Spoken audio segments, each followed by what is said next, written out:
Here's my original image I scanned into Photoshop Elements. Then I take all the darker elements and just move them into another layer and print this out onto a piece of baking parchment paper. Now you can just apply this to the plate, just to make contact. You don't want to leave it on there for very long because it is non-porous, so just lift it off. This hasn't been sped up at all, so you can see how quickly that's done.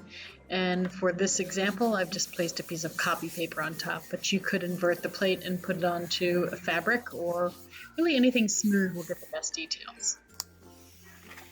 As you can see, a very detailed print is the result.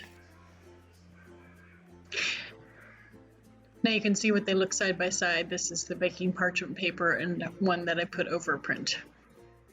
Now take the same image and go ahead and just take out and leave only the black parts or the dark parts of the image for high contrast and print those onto a piece of palette paper. It's a very shiny paper. I would hesitate to say glossy, but it's a palette paper, so it's non-stick to the surface of the plate. Leave that on there for 10 minutes. Make sure there's no bubbles. When you come back to check it, you'll notice that you're almost getting an X-ray of the image coming through. I can see the bands on the other side of the paper there, the white bands. So you can just then remove that paper from the plate and you'll see your image is transferring with all the dark contrast onto the gel plate. Now I use Golden's matte medium to transfer my image onto my print. Matte medium is clear when it dries, and so even though this looks white, it will be clear.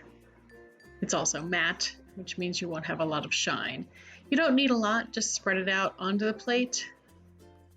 Try to avoid brush strokes or brayer strokes from showing up, and just get a nice thin, smooth application onto the plate.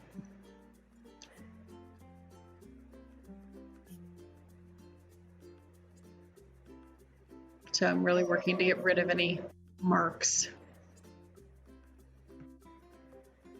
Now I've actually taken the plate and inverted it and placed it over the top of my print. And don't laugh because I'm kind of rushed and tried to do this with one hand, basically filming and one doing the work. So I didn't get it lined up perfectly, but good enough to show you how the process works. So place it. I like to invert it onto the work so I can see for placement purposes where it is. And then this can just stay for like a few seconds and then you can lift it off and you will immediately see the image transfer onto your final print. And so I'm just lifting the plate off of the print and placing it to the side.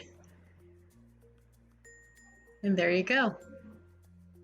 Two-step image transfer, no rubbing, no paper removing. Thanks for watching.